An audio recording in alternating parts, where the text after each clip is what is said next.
Sir আমার বেটির বিয়ে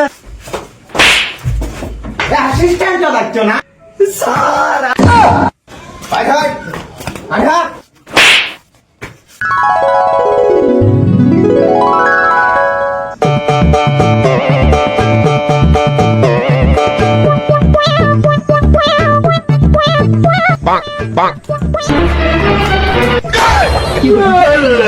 স্যার আমার বেটির বিয়ে স্যার 2 লাখ টাকা দর্শক স্যার কিছু করেন স্যার কিছু করেন अबे साले माफ करना मैं जो তোমার বিটির বিয়ে এটা নিয়ে কোনো চিন্তা করার কোনো কারণ নেই আমি মালটা ভাই আছি কোনো সমস্যা নেই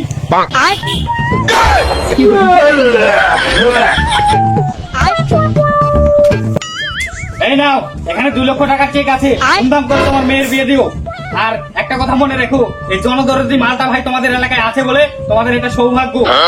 হ্যাঁ এত জনদরদি লোক এখনো এই দেশে আছে না, আমার তো একটা ধান্দা করাই লাগে, যাই তো দেখি। স্যার আপনাকে অনেক ধন্যবাদ স্যার, আপনি আমার অনেক বড় উপকার করলেন স্যার। স্যার আমার মায়ের জন্য দোয়া করবেন স্যার, সামনে শুক্রবার বিয়ে, আপনি অবশ্যই আসবেন। ওকে ঠিক আছে, যাও যাও যাও। এই তুমি কে, তোমার কি সমস্যা?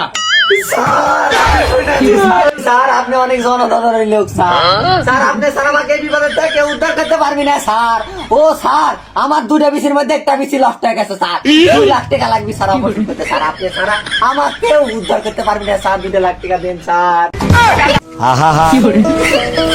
আমি পারি না। যাই হোক, তোমার যেহেতু বিসি নষ্ট হয়ে গেছে, তোমাকে আমি একটা চেক লিখে দিচ্ছি 5 লক্ষ টাকা। তুমি এই চেকটা দিয়ে তোমার বিচির চিকিৎসা করাবে, ঠিক আছে? যাও, চলে যাও। रुको जरा सबर करो। না, এসব কাজ আর একা একা করা যাবে না, একটা অ্যাসিস্ট্যান্ট রাখতে হবে।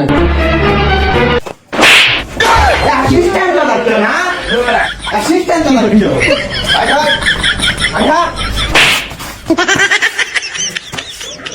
এলে বস্তা এলে কাশি দেখ গরু ঘাস কাটিলে ছট লাখ নেই আমার টাকা বিলাসী